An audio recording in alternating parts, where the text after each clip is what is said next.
ಸಾವಿಗೆ ಸಾವಿರ ದಾರಿ ಅಂತ ಹೇಳ್ತಾರೆ, ಆದ್ರೆ ರಾಜಕೀಯದಲ್ಲಿ ಲೂಟಿಗೆ ಸಾವಿರ ದಾರಿ ಅಂತ ಹೇಳಿದ್ರೆ ತಪ್ಪಾಗಲ್ಲ. ಇವತ್ತು ನಾ ಮಾತಾಡೋದು ಭಾರತದ ಇತಿಹಾಸದಲ್ಲಿ ಬಿಗ್ಗೆಸ್ಟ್ ಫೈನಾನ್ಷಿಯಲ್ ಸ್ಕ್ಯಾಮ್ ಅಂತ ಕರೆಯಲ್ಪಟ್ಟಂತ ಪ್ರಕರಣದ ಬಗ್ಗೆ. ಅದೇ 2G spectrum scam. 1 file, 1 sign, 1 policy ಇವೆಲ್ಲ ಸೇರಿ ದೇಶಕ್ಕೆ 1,76,000 ಲಕ್ಷ ಕೋಟಿ ನಷ್ಟ ತಂದಿತ್ತ ಒಬ್ಬ ಟೆಲಿಕಾಂ ಮಂತ್ರಿ, ಕೆಲವು ದೊಡ್ಡ ಕಾರ್ಪೊರೇಟ್ ಕಂಪನಿಗಳು ಅಂಡ್ ಕೆಲವು ಲಾಬಿಯಿಸ್ಟ್ಗಳು ಇವರೆಲ್ಲ ಸೇರಿ ರಾಷ್ಟ್ರದ ಸಂಪತ್ತನ್ನೆಲ್ಲ ದುರುಪಯೋಗ ಮಾಡ್ಕೊಂಡ್ರ. ಇದು ಕೇವಲ ರಾಜಕೀಯ ಗಲಾಟೆ ಅಲ್ಲ, ಇದು ಟೆಕ್ನಾಲಜಿ, ಪವರ್, ಮನಿ, ಕರಪ್ಷನ್ ಎಲ್ಲ ಮಿಶ್ರಣವಾಗಿರುವಂತ ಒಂದು ರಿಯಲ್ ಲೈಫ್ ಥ್ರಿಲ್ಲರ್. ನೀವು ಈ ಕತೆ ಕೇಳ್ತಾ ಹೋದ್ರೆ ಇದು ಸಿನಿಮಾ ಕತೆನಾ ಅಥವಾ ನಿಜವಾಗಿ ನಡೆದಿದೆ ಅನ್ನೋಂತ ಪ್ರಶ್ನೆ ಕೂಡ ನಿಮಗೆ ಬರ್ತದೆ. ಯಾವ ರೀತಿ ಒಂದು ನಿರ್ಧಾರ ಇಡೀ ದೇಶದ ಆರ್ಥಿಕತೆನೆ ಶೇಕ್ ಮಾಡ್ತು ಅಂಡ್ ಯಾವ ರೀತಿ ಕೆಲವು ಕಂಪನಿಗಳು ಅತಿ ಕಡಿಮೆ ಬೆಲೆಯಲ್ಲಿ ನ್ಯಾಷನಲ್ ರಿಸೋರ್ಸ್ ನ ಪಡ್ಕೊಂಡವು ಅಂಡ್ ಯಾವ ರೀತಿ ಈ ಪ್ರಕರಣ ಕೊನೆಗೆ ನ್ಯಾಯಾಲಯದ ಮೆಟ್ಲೇರ್ತು ಅಂಡ್ ಇದನ್ನೆಲ್ಲ ನಾವು ಸ್ಟೆಪ್ ಬೈ ಸ್ಟೆಪ್ ನೋಡೋಣ. So let's get into 2G spectrum scam, the full story. 2G spectrum ಅಂದ್ರೆ ಏನು? 2G ಸ್ಪೆಕ್ಟ್ರಮ್ ಅಂದ್ರೆ ರೇಡಿಯೋ ಫ್ರೀಕ್ವೆನ್ಸಿ ವೇವ್ಸ್. ಅಂದ್ರೆ ನೀವು ನಿಮ್ಮ ಮೊಬೈಲ್ ನಲ್ಲಿ ಕಾಲ್ ಮಾಡ್ತೀರಾ, ಮೆಸೇಜ್ ಕಳಿಸ್ತೀರಾ, ನೆಟ್ವರ್ಕ್ ಸಿಗುತ್ತೆ. ಇದು ಪಾಸಿಬಲ್ ಆಗೋದು ಈ ವೇವ್ಸ್ ಇಂದ ಮಾತ್ರ. ಸಿಂಪಲ್ ಆಗಿ ಹೇಳಬೇಕಂದ್ರೆ ಲೈಕ್ ಸ್ಪೆಕ್ಟ್ರಮ್ ಅಂತಂದ್ರೆ ಹೈವೇ ರೋಡ್ ತರ. ಓಕೆ, ಟೆಲಿಕಾಂ ಕಂಪನೀಸ್ ಬಂದ್ಬಿಟ್ಟು ಕಾರ್, ಬಸ್ಸಸ್, ಬೈಕ್ಸ್ ನಾವೇನೆಲ್ಲ ಯೂಸ್ ಮಾಡ್ತೀವಲ್ಲ ಅದು. ಗವರ್ನಮೆಂಟ್ ಬಂದ್ಬಿಟ್ಟು ಹೈವೇ ಓನರ್ ಇದ್ದಂಗೆ. ಸೊ ಹೈವೇ ನಾವು ಯೂಸ್ ಮಾಡ್ಬೇಕಂದ್ರೆ ಟೋಲ್ ಕಟ್ಟಬೇಕು. ಹಾಗೆ ಸ್ಪೆಕ್ಟ್ರಮ್ ಯೂಸ್ ಮಾಡ್ಬೇಕಂದ್ರೆ ಕಂಪನೀಸ್ಗಳು ಗವರ್ಮೆಂಟ್ ಗೆ ಫೇರ್ ಪ್ರೈಸ್ ಕೊಡಬೇಕು. ಸೊ ಈ ಸ್ಪೆಕ್ಟ್ರಮ್ ಅನ್ನೋದು ಒಂದು ಪ್ರೈವೇಟ್ ಪ್ರಾಪರ್ಟಿ ಅಲ್ಲ, ಇದು ನ್ಯಾಷನಲ್ ಪ್ರಾಪರ್ಟಿ ಅಂದ್ರೆ ಗವರ್ಮೆಂಟ್ ಪ್ರಾಪರ್ಟಿ. ಇದು ಜನರ ಸಂಪತ್ತಾಗಿರೋದ್ರಿಂದ ಸರ್ಕಾರ ಅದನ್ನ ಟ್ರಸ್ಟಿ ರೀತಿ ರಕ್ಷಿಸಬೇಕಾಗುತ್ತೆ. ಸೊ ನಾರ್ಮಲಿ ಸ್ಪೆಕ್ಟ್ರಮ್ ಅಲೋಕೇಶನ್ ಆಗೋದು ಆಕ್ಷನ್ ಗಳ ಮೂಲಕ ಆಗುತ್ತೆ. ಹೈಯೆಸ್ಟ್ ಬಿಡರ್ ಯಾರು ಮಾಡ್ತಾರೆ ಅವರಿಗೆ ಲೈಸೆನ್ಸ್ ಸಿಗುತ್ತೆ. ಇದರಿಂದ ಗವರ್ಮೆಂಟ್ ಕೂಡ ಮ್ಯಾಕ್ಸಿಮಮ್ ರೆವೆನ್ಯೂ ಬರುತ್ತೆ ಅಂಡ್ ಪ್ರಾಸೆಸ್ ಕೂಡ ಟ್ರಾನ್ಸ್ಪರೆಂಟ್ ಆಗೇನೆ ಇರುತ್ತೆ. ಆದ್ರೆ 2008ರಲ್ಲಿ ಇದೇ ಸಿಸ್ಟಮ್ ನ ಕಂಪ್ಲೀಟ್ ಆಗಿ ಚೇಂಜ್ ಮಾಡ್ತಾರೆ. ಆಕ್ಷನ್ ಬಿಟ್ಟು ಫಸ್ಟ್ ಕಮ್ ಫಸ್ಟ್ ಸರ್ವ್ ಅನ್ನೋ ಒಂದು ಹೊಸ ಪಾಲಿಸಿಯನ್ನು ಕೂಡ ಜಾರಿಗೆ ಮಾಡ್ತಾರೆ ಅಂಡ್ ಅಲ್ಲಿಂದಲೇ ಕಾಂಟ್ರವರ್ಸಿ ಕೂಡ ಸ್ಟಾರ್ಟ್ ಆಗುತ್ತೆ. ಈ ಡಿಸಿಷನ್ ಒಂದು ಸಿಂಪಲ್ ಅಡ್ಮಿನಿಸ್ಟ್ರೇಟಿವ್ ಚೇಂಜ್ ಆಗಿರೋದಿಲ್ಲ, ಅದು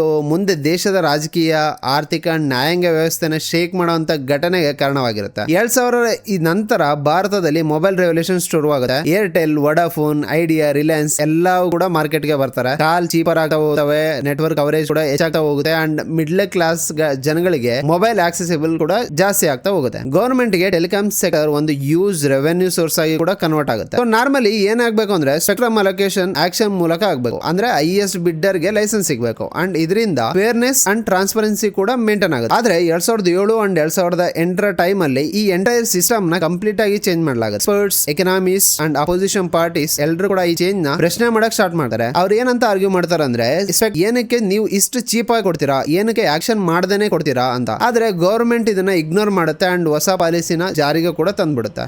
ಇದೇ ನಿರ್ಧಾರ ಮುಂದೆ ಇಂಡಿಯಾಸ್ ಬಿಗ್ಗೆಸ್ಟ್ ಟೆಲಿಕಾಂ ಸ್ಕ್ಯಾಂಡಲ್ ಆಗಿ ಕೂಡ ಕನ್ವರ್ಟ್ ಆಗುತ್ತೆ. ಇಲ್ಲಿ ಕತೆ ಕೇವಲ ಟೆಲಿಕಾಂ ಕಂಪನಿಗಳದ್ದಲ್ಲ, ಇದು ಸರ್ಕಾರದ decision making and corporate greed and political power ನಡೆಯ ಡೇಂಜರಸ್ ಕಾಂಬಿನೇಷನ್. 2007ರಲ್ಲಿ UPA ಸರ್ಕಾರ ಟೈಮ್ ಅಲ್ಲಿ ಎ ರಾಜಾ ಅವರು ಟೆಲಿಕಾಂ ಮಿನಿಸ್ಟರ್ ಬರ್ತಾರೆ. ಅವರು ಅಧಿಕಾರಕ್ಕೆ ಬಂದ ತಕ್ಷಣನೇ ಒಂದು ವಿವಾದಾತ್ಮಕ ನಿರ್ಧಾರನ ಪ್ರಕಟಿಸ್ತಾರೆ. ಅದೇನೋ ಅಂದ್ರೆ ಸ್ಪೆಕ್ಟ್ರಮ್ ಅಲೋಕೇಶನ್ ಅನ್ನ ಆಕ್ಷನ್ ಮೂಲಕ ಅಲ್ಲ, first come first serve basis ಮೂಲಕ ನೀಡಲಾಗುತ್ತೆ. ಅಂದ್ರೆ ಯಾರು ಮೊದಲು ಅರ್ಜಿ ಆಗ್ತಾರೋ ಅವ್ರಿಗೆ ಸ್ಪೆಕ್ಟ್ರಮ್ ಸಿಗುತ್ತೆ ಅಂಡ್ ಅದು ಕೂಡ ಅತಿ ಕಡಿಮೆ ಬೆಲೆಯಲ್ಲಿ. ಈ ನಿರ್ಧಾರ ಕೇಳಿದ ತಕ್ಷಣ economist, telecom experts and opposition ಗಳು ಪ್ರಶ್ನೆ ಸ್ಟಾರ್ಟ್ ಮಾಡ್ತವೆ. ಅವ್ರು ಏನಂತ ಹೇಳ್ತಾರೆ ಅಂದ್ರೆ ಇಷ್ಟೊಂದು ಮೌಲ್ಯವಿರುವ ರಾಷ್ಟ್ರೀಯ ಸಂಪನ್ಮೂಲನ ಏನಕ್ಕೆ ಅರಾಜು ಮಾಡದೆ ಕಡಿಮೆ ಬೆಲೆಯಲ್ಲಿ ನೀಡಬೇಕು ಅಂತ ಸ್ಟಾರ್ಟ್ ಮಾಡ್ತಾರೆ. ಆದ್ರೆ ಎ ರಾಜಾ ಅವರು ತಮ್ಮ ನಿರ್ಧಾರನ ಸಮರ್ಥಿಸ್ಕೊಂತಾರೆ. ಇದರಿಂದ ಟೆಲಿಕಾಂ ಕ್ಷೇತ್ರದಲ್ಲಿ ಹೆಚ್ಚು ಸ್ಪರ್ಧೆ ಬರುತ್ತೆ, ಸಾಮಾನ್ಯ ಜನರಿಗೆ ಕಡಿಮೆ ರೇಟ್ ಗಳು ಆಗುತ್ತೆ ಅಂಡ್ ದೇಶದಾದ್ಯಂತ ಒಂದು ಉತ್ತಮ ಕನೆಕ್ಟಿವಿಟಿ ಕೂಡ ಬಿಲ್ಡ್ ಆಗುತ್ತೆ ಅಂತ ಹೇಳ್ತಾರೆ. ಆದ್ರೆ ಇದು ಕಾಗದದ ಮೇಲೆ ಈ ಪಾಲಿಸಿ ತುಂಬಾ ಅಟ್ರಾಕ್ಟಿವ್ ಆಗಿ ಕಾಣುತ್ತೆ ಆದ್ರೂ ಕೂಡ ವಾಸ್ತವದಲ್ಲಿ ನೋಡ್ತಾ ಹೋದ್ರೆ ಈ ಪರಿಸ್ಥಿತಿ ಸಂಪೂರ್ಣವಾಗಿ ಬೇರೆನೇ ಆಗಿರುತ್ತೆ. ಕೆಲವು ಪವರ್ಫುಲ್ ಕಾರ್ಪೊರೇಟ್ ಲೇಯರ್ಸ್ ಈ ನಿರ್ಧಾರನ ತಮ್ಮ ಲಾಭಕ್ಕಾಗಿ ಬಳಸ್ಕೊಳ್ಳೋಕೆ ಸ್ಟಾರ್ಟ್ ಮಾಡ್ತಾರೆ. ಒಂದೇ ರಾತ್ರಿ ಸಾವಿರಾರು ಅಪ್ಲಿಕೇಶನ್ ಗವರ್ಮೆಂಟ್ ಗೆ ಫ್ಲಡ್ ಆಗಿ ಬರ್ತಿರ್ತವೆ. ಈ ಟೈಮ್ ಅಲ್ಲಿ ಸರ್ಕಾರದವರು ಸೆಲೆಕ್ಟಿವ್ ಫೇವರಿಟಿಸಂ ಕೂಡ ಸ್ಟಾರ್ಟ್ ಮಾಡ್ತಾರೆ. ಇಲ್ಲೇ ಮೊದಲು ಒಂದು ದೊಡ್ಡ ರೆಡ್ ಫ್ಲಾಗ್ ಕಾಣುತ್ತೆ. ಈ ಪಾಲಿಸಿ ನಿಜವಾಗಿನೂ ಕೂಡ ಜನರಿಗಾಗಿದೆನಾ ಅಥವಾ ಕೆಲ ಕಂಪನಿಗಳ ಲಾಭಕ್ಕಾಗಿನೇ ರೂಪಿಸಲಾಗಿದೆ ಅಂತ ಅನುಮಾನ ಸ್ಟಾರ್ಟ್ ಆಗುತ್ತೆ. ಜನವರಿ 10, 2008 ಈ ದಿನನ ಭಾರತದ ಟೆಲಿಕಾಂ ಹಿಸ್ಟ್ರಿಯಲ್ಲೇ ಒಂದು ಡಾರ್ಕ್ ಡೇ ಅಂತ ಕೂಡ ಕರೀಬಹುದು. ಏನಕ್ಕಂದ್ರೆ ಆ ದಿನ ಎ ರಾಜಾ ಅವರು ಒಂದು ಮಹತ್ವದ ಘೋಷಣೆ ಮಾಡ್ತಾರೆ. ಎಲ್ಲಾ 2G ಲೈಸೆನ್ಸ್ ಗಳನ್ನ 2001ರ ಬೆಲೆಯಲ್ಲಿ ನೀಡಲಾಗುತ್ತೆ ಅಂತಾರೆ. ಇದ್ರ ಅರ್ಥ ಮಾಡ್ಕೊಳ್ಳೋಕೆ ಒಂದು ಸಿಂಪಲ್ ಎಕ್ಸಾಂಪಲ್ ಏನು ಅಂದ್ರೆ 2001ರಲ್ಲಿ ಒಂದು ಎಕರೆ ಜಮೀನಿನ ಬೆಲೆ ಒಂದು 10 ಲಕ್ಷ ಇದ್ರೆ 2008ರಲ್ಲಿ ಅದೇ ಜಮೀನು 1 ಕೋಟಿ ರೂಪಾಯಿ ಆಗಿರುತ್ತೆ. ಆದ್ರೆ ಸರ್ಕಾರ ಅದನ್ನ ಹಳೆ ಬೆಲೆಯಲ್ಲೇ ಕೊಡ್ತಿದ್ದಾರೆ. ಅದು ದೇಶಕ್ಕೆ ಭಾರಿ ನಷ್ಟ ಆಗುತ್ತೆ. ಈ ಒಂದೇ ಒಂದು ದಿನದಲ್ಲಿ ಒಟ್ಟು 122 ಟೆಲಿಕಾಂ ಲೈಸೆನ್ಸ್ ಇಶ್ಯೂ ಆಗ್ತವೆ. ಯಾವುದೇ ಪ್ರಾಪರ್ ಆಕ್ಷನ್ ಇಲ್ಲದೆ, ಫೇರ್ ಬಿಡ್ಡಿಂಗ್ ಇಲ್ಲದೆ ಅಂಡ್ ಕಾಂಪಿಟೇಟಿವ್ ಪ್ರಾಸೆಸ್ ಇಲ್ಲದೆ ಈ ನಿರ್ಧಾರದಿಂದ ದೊಡ್ಡ ಲಾಭ ಪಡೆದಂತ ಕಂಪನಿಗಳಲ್ಲಿ ಸ್ವಾನ್ telecom, Unitech, Reliance telecom and ಎಟಿಸಲಾಟ್ ಅನ್ನೋ ಕಂಪನಿಗಳು ಕೂಡ ಸೇರಿದಾವೆ.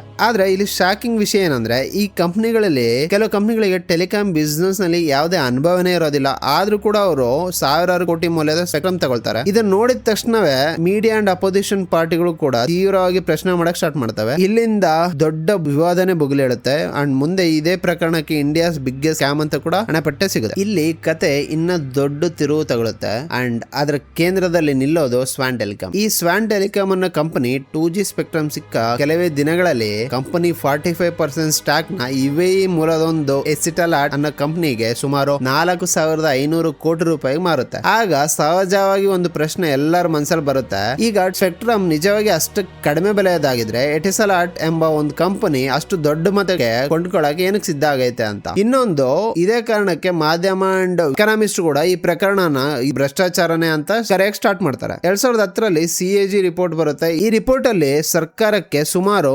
1.76 ಲಕ್ಷ ಕೋಟಿ ರೂಪಾಯಿ ನಷ್ಟ ಆಗೈತೆ ಅಂತ ಹೇಳುತ್ತೆ. ತಕ್ಷಣನೇ ದೇಶದಾದ್ಯಂತ ಸುದ್ದಿ ಮಾಧ್ಯಮಗಳಲ್ಲಿ ಇಂಡಿಯಾಸ್ ಬಿಗ್ಗೆಸ್ಟ್ ಸ್ಕ್ಯಾಮ್ ಅನ್ನೋ ಒಂದು ಹೆಡ್ಲೈನ್ ಕೂಡ ಬಿಳಕ್ ಸ್ಟಾರ್ಟ್ ಆಗ್ತವೆ. ಸಂಸತ್ತಲ್ಲಿ ಭಾರಿ ಗದ್ದಲ ಸ್ಟಾರ್ಟ್ ಆಗುತ್ತೆ, ಪ್ರತಿಭಟನೆಗಳು ಸ್ಟಾರ್ಟ್ ಆಗುತ್ತೆ, ರಾಜಕೀಯ ಚರ್ಚೆಗಳು ನಡೀತವೆ ಅಂಡ್ ಕೊನೆಗೆ ಈ ಒತ್ತಡ ಕಾರಣಕ್ಕೆ ಎ ರಾಜಾ ಅವರು ಟೆಲಿಕಾಂ ಮಿನಿಸ್ಟರ್ ಆಗಿ ರಾಜೀನಾಮೆಯನ್ನು ಕೊಡ್ತಾರೆ.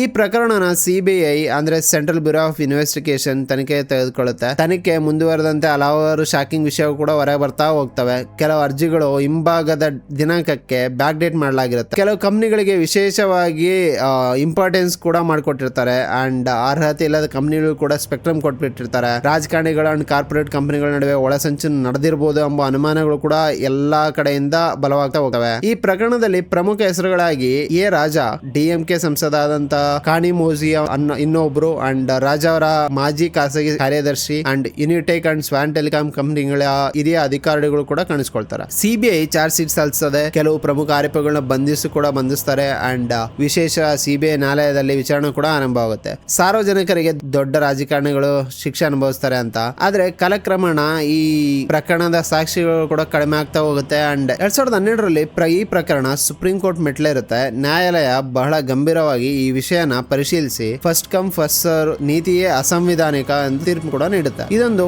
ಐತಿಹಾಸಿಕ ಕ್ಷಣವಾಗಿರುತ್ತೆ, ಯಾಕಂದ್ರೆ ಸುಪ್ರೀಂ ಕೋರ್ಟ್ 2008ರಲ್ಲಿ ನೀಡಲಾದ ಎಲ್ಲಾ 122 2G ಲೈಸೆನ್ಸ್ ಗಳನ್ನ ರದ್ದುಗೊಳಿಸುತ್ತೆ. ಈ ನಿರ್ಧಾರ ಟೆಲಿಕಾಂ ಕಂಪನಿಗಳಿಗೆ ಅಂಡ್ ಸರ್ಕಾರಕ್ಕೆ ಭಾರಿ ಹೊಡೆತ ಕೂಡ ಉಂಟು ಮಾಡುತ್ತೆ. ನ್ಯಾಯಾಲಯ ಸ್ಪಷ್ಟವಾಗಿ ಹೇಳುತ್ತೆ, ಸ್ಪೆಕ್ಟ್ರಮ್ ಒಂದು ನೈಸರ್ಗಿಕ ಸಂಪನ್ಮೂಲ ಅಂಡ್ ಅದನ್ನ ಕಡ್ಡಾಯವಾಗಿ ಪಾರದರ್ಶಕವಾಗಿ ಅರೇಜು ಮೂಲಕವೇ ಹಂಚಬೇಕು ಅಂತ. ಇದರಿಂದ ಟೆಲಿಕಾಂ ಕ್ಷೇತ್ರದಲ್ಲಿ ದೊಡ್ಡ ಗೊಂದಲ ಉಂಟಾಗುತ್ತೆ. ಕಂಪನಿಗಳು ಮತ್ತೆ ಸ್ಪೆಕ್ಟ್ರಮ್ ಪಡಬೇಕಾಗುತ್ತೆ. ಆದ್ರೆ ಒಂದು ಪ್ರಮುಖ ಪ್ರಶ್ನೆ ಹಾಗೆ ಉಳಿದೋಗುತ್ತೆ, ಲೈಸೆನ್ಸ್ಗಳು ರದ್ದಾದ್ರೂ ಈ ತಪ್ಪಿಗೆ ಹೊಣೆಗಾರರಾದಂತ ರಾಜಕಾರಣಿಗಳು ಅಂಡ್ ಕಂಪನಿಗಳಿಗೆ ಶಿಕ್ಷೆ ಆಯ್ತಾ ಅಂತ. 2017ರಲ್ಲಿ ವಿಶೇಷ CBI ನ್ಯಾಯಾಲಯ ಅಂತಿಮ ತೀರ್ಪು ನೀಡುತ್ತೆ ಅಂಡ್ ಇದು ಇಡೀ ದೇಶಕ್ಕೆ ಶಾಕ್ ಆಗುತ್ತೆ.